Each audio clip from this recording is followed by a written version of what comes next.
আপনাদের সামনে এলাম। আসলে আমি এখন যে আলোচনাটা করছি এটা করবার জন্য আমি আমাদের এখানকার টাইম সে দুপুর থেকে অপেক্ষা করছিলাম। কিন্তু ইনফরমেশন পাচ্ছিলাম না। সেটা হলো যে সেনাপ্রধান জেনারেল ওয়াকারুজ্জামান যাকে নিয়ে একটু আগে আমি কথা বললাম। তিনি তার ফরমেশন কমান্ডারদের সঙ্গে একটা ভিডিও কনফারেন্স করেছিলেন আজকে মানে রোববার দিন সন্ধ্যায়। ফরমেশন কমান্ডার এরা যারা মিলিটারির সঙ্গে পরিচিত তারা বুঝবেন। ফরমেশন কমান্ডার হচ্ছে বিভিন্ন ফরমেশনে যারা কমান্ডার লাইক এরিয়া কমান্ডার। কিন্তু ইউজুয়ালি আমার অভিজ্ঞতা বা আমার জানায় আমি যতটুকু জানি সেটা হলো যে ফরমেশন কমান্ডারদের মিটিংয়ে যে মেজর জেনারেল অ্যান্ড অ্যাবভ মানে মেজর জেনারেল লেফটেন্যান্ট জেনারেল আর জেনারেল তো একজন সেনাপ্রধান তারা প্রত্যেকেই থাকেন। আমাকে শুনতে পাচ্ছেন তো নাকি? খুব বেশি কমেন্ট আমি দেখতে পাচ্ছি না। কেউ একজন বলেন যে আমাকে দেখতে পাচ্ছেন কিনা, মানে শুনতে পাচ্ছেন কিনা। জি, ধন্যবাদ। হ্যাঁ, তো আমি একটু আগেই সেই ভিডিও কনফারেন্সে সেনাপ্রধানের সঙ্গে ফরমেশন কমান্ডারদের ভিডিও কনফারেন্সে আলোচনা কি হয়েছে অত বিস্তারিত পাইনি, কিন্তু আমি কিছু কমন গাইডলাইন তিনি ফরমেশন কমান্ডারদেরকে দিয়েছেন। প্রথমে তাদের বক্তব্য শুনেছেন, ফরমেশন কমান্ডারদের বক্তব্য শুনেছেন যে বলা বাহুল্য যে আজ থেকে 3 দিন আগে যে মিটিংটা হয়েছিল আর সেটা কিন্তু ফরমেশন কমান্ডার না, সেটা হলো যে মাঠ পর্যায়ে যে সমস্ত কর্মকর্তারা দায়িত্ব পালন করছেন তাদের বক্তব্য শুনেছিলেন। আর এটা হলো ফরমেশন কমান্ডারদের মিটিং। তো এখানে সবার বক্তব্য শুনে সর্বশেষ সেনাপ্রধান তাদেরকে কিছু নির্দেশনা দিয়েছেন। সেই নির্দেশনাগুলো এই আন্দোলনের মাঠে যে সমস্ত আমাদের কিশোর তরুণরা আছে তাদের জন্য আমার দৃষ্টিতে অসাধারণ আশাব্যঞ্জক, খুবই আশাব্যঞ্জক। এটা অবশ্য গত 48 ঘন্টায় আমরা সেটার প্রমাণ মাঠে দেখেছি। আমরা অনেক জায়গায় দেখেছি সেনাবাহিনী সরাসরি আন্দোলনকারী শিক্ষার্থীদেরকে সাহায্য করছে, তাদের সঙ্গে একাত্ম হয়ে কথা বলছে, তাদের নিরাপত্তা দিচ্ছে, এবং কোথাও সেভাবে চড়াও হয়নি। 2-1 জায়গায় ব্যতিক্রম, কারণ আমাদেরকে জানতে হবে যে এই সেনাবাহিনী সম্পূর্ণরূপে এটার আগের প্রফেশনাল জায়গায় নাই। এর মধ্যে প্রচণ্ড দলান্ধ দলবাজ অনেক লোকজন এখানে আছে, নানাভাবে আছে বা ঢুকে গেছে। তারা অনেক সময় সেন্ট্রাল কমান্ডের বাইরে গিয়েও অতি উৎসাহী হয়ে, তাদের যেহেতু খুঁটির জোর আছে, তারা অনেক জায়গায় অতি উৎসাহী হয়ে বা নিজের ইন্টেনশন থেকে, নিজের রাজনৈতিক দৃষ্টিভঙ্গি থেকে অনেক সময় অনেক উগ্র আচরণ করেন। সেটা খুবই ব্যতিক্রম, ভিন্ন। কিন্তু ওভারঅল সেনাবাহিনী শিক্ষার্থীদের প্রতি আমি যতটুকু গত 24 ঘন্টায় দেখেছি খুব ইতিবাচক ছিল। তো যে নির্দেশনা এসছে আমি আপনাদেরকে বলি, এখানে 1 নম্বরে বলা হয়েছে যে যে কোনো পরিস্থিতিতে স্টুডেন্টদের নিরাপত্তা দাও, তিনি বলেছেন। দ্বিতীয় হলো যে কোনো সাদা পোশাকের দুর্বৃত্ত শিক্ষার্থীদেরকে গুলি করা বা আক্রমণ করার চেষ্টা করলে সেটাকে তোমরা প্রতিহত করবা। এ ধরনের কোনো মানে শিক্ষার্থীদের উপর যে কোনো হামলা প্রতিহত করার জন্য তিনি বলেছেন, এবং এই ক্ষেত্রে প্রয়োজন হলে ফায়ার করার জন্য বলা হয়েছে। তৃতীয়ত বলা হয়েছে নিজেদের নিরাপত্তা নিশ্চিত করবা, মানে আর্ম ফোর্সেসের যে সমস্ত সদস্য মাঠে দায়িত্বে থাকবে তাদের নিরাপত্তা যাতে নিশ্চিত করা হয়। কারণ আমি গতকালকে একটা আলোচনা করেছিলাম, আপনাদের নিশ্চয়ই মনে আছে, গতকাল তো না, এখন থেকে বোধহয় 10 ঘন্টা 12 ঘন্টা আগে, যে অন্তর্ঘাতমূলক নাশকতামূলক কাজ করবে সরকারের এজেন্টরা। এখানে এই আন্দোলনকে বিতর্কিত করবার জন্য আন্তর্জাতিক মহলের কাছে এই আন্দোলনকারীদের একটা নেগেটিভ ইমেজ দাঁড় করাবার জন্য নানা ধরনের নাশকতা চালানো হবে, টার্গেট কিলিং করা হবে। আমি বলেছি নিরাপত্তা বাহিনীর সদস্যদের টার্গেট করা হতে পারে জনগণ এবং নিরাপত্তা বাহিনীকে মুখোমুখি করে দেওয়ার জন্য। আমরা অনেকটা দেখেছি, অনেক জায়গায় ঘটনা ঘটেছে। আমি বলেছি হিন্দুদের সম্পত্তি, হিন্দুদের বাড়ি এবং হিন্দুদের গুরুত্বপূর্ণ ব্যক্তিদের টার্গেট করা হতে পারে। আপনারা দেখেছেন এরই মধ্যে শেখ হাসিনার ছেলে সজীব ওয়াজেদ জয় এখন থেকে 4 ঘন্টা আগে এক্সে সে টুইট করেছে, করে বলেছে বাংলাদেশে আন্দোলনকারীরা নাকি হিন্দুদের টার্গেট করেছে, হিন্দুদের উপর আক্রমণ করছে, তাদের সম্পদের উপর আক্রমণ করছে, এগুলো সে লিখেছে। সে এটা লেখার 6 ঘন্টা আগে আমি ওই ভিডিওটা করেছি, আমার এই চ্যানেলে আপনারা গেলে পাবেন। আমি বলেছি যে ভারতীয় হস্তক্ষেপের ক্ষেত্র তৈরির জন্য কিভাবে তারা ষড়যন্ত্র করছে। তো এই যে এই নির্দেশনাটা নিজেদের নিরাপত্তা নিশ্চিত করো, আমার মাথায় ওই জিনিসটাই এলো যে এই ধরনের অন্তর্ঘাতমূলক টার্গেটে পরিণত হতে পারে সেনাবাহিনীর সদস্যরা। তিনি তাদের নিরাপত্তা নিশ্চিত করার কথা বলেছেন। বলেছে ছাত্রছাত্রীদের চলাচলের রাস্তা যেন ক্লিয়ার রাখা হয়, তাদেরকে যেন কোনো রকম ব্যারিয়ার বা প্রতিবন্ধকতা সৃষ্টি করা না হয়।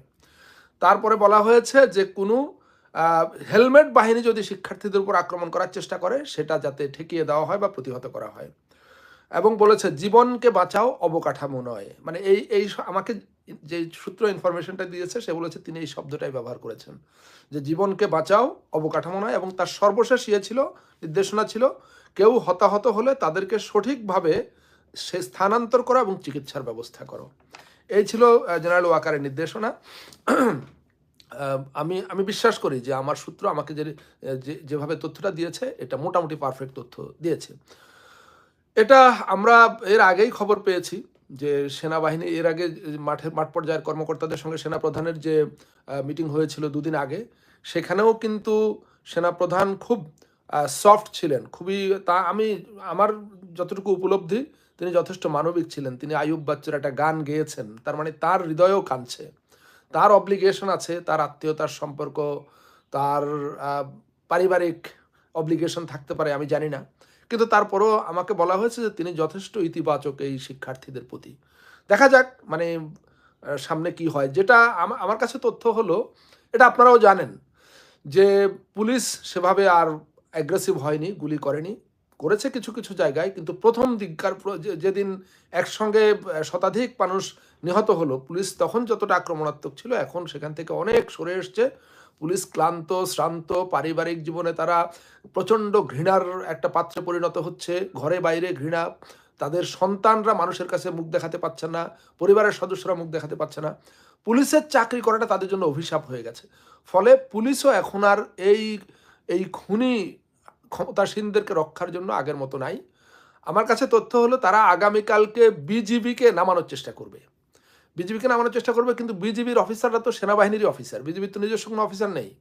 আমি বিশ্বাস করি তারা একটা প্যানিক ক্রিয়েট করার জন্য একটা প্রোপাগান্ডা ছড়াচ্ছে যে বিজিবি নামাবে, বিজিবি দিয়ে তারা মানুষকে দমন করবে ইত্যাদি ইত্যাদি, কিন্তু এটা হবে না। বিজিবির অফিসাররা সেনাবাহিনীর অফিসার, তাদের দিন শেষে মানে নির্ধারিত মেয়াদ শেষে সেনাবাহিনীতে ফিরে যেতে হবে, এই সেনাপ্রধানের অধীনেই তাদেরকে যেতে হবে।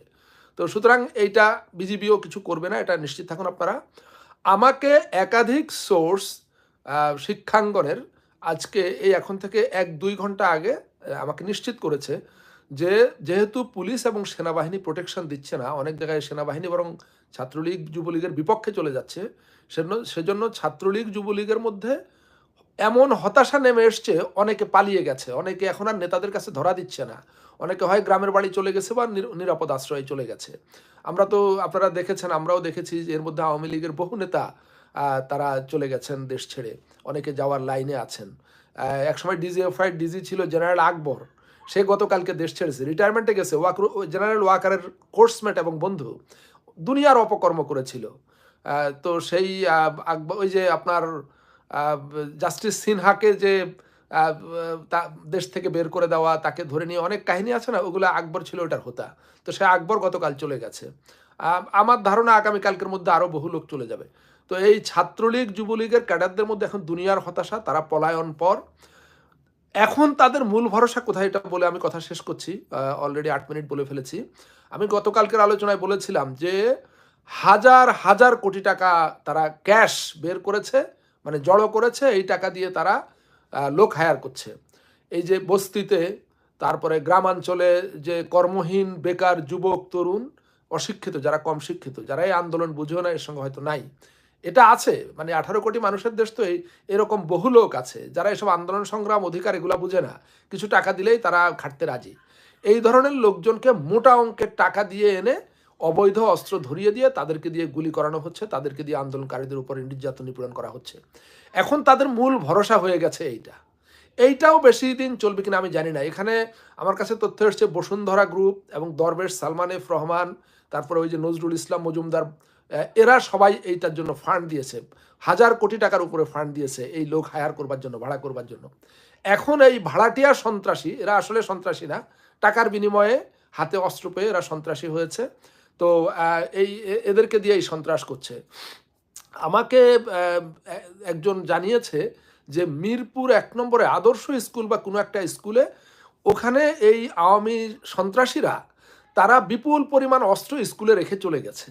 তার মানে ওই তার বাসা স্কুলের পাশেই, সে স্কুল ওই বাসা থেকে দেখেছে যে স্কুলের ভিতরে তারা এভাবে সবাই অস্ত্র জমা দিচ্ছে, দিয়ে তারপরে স্কুলের দরজা টেনে দিয়ে তারা চলে গেছে অস্ত্রগুলো রেখে। তার মানে তারা অস্ত্র নিয়ে বের হতে এখন ভয় পাচ্ছে, যদি সেনাবাহিনী বা পুলিশ কেউ ধরে অবৈধ অস্ত্র, এরকম ভয়ও আছে। তারা আক্রমণ করছে মানুষের উপরে, মানুষ হত্যা করছে, কিন্তু আবার এই ভয়ও তাদের মধ্যে কাজ করছে। সেরকম পরিবেশ, মানে পরিবেশ পরিস্থিতি দ্রুত বদলে যাচ্ছে, এটা আপনাদেরকে আমি জানিয়ে রাখি।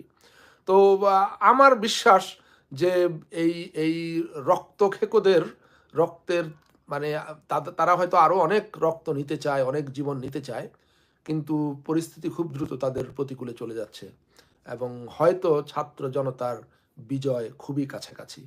সবাই ভালো থাকুন, অনেক ধন্যবাদ।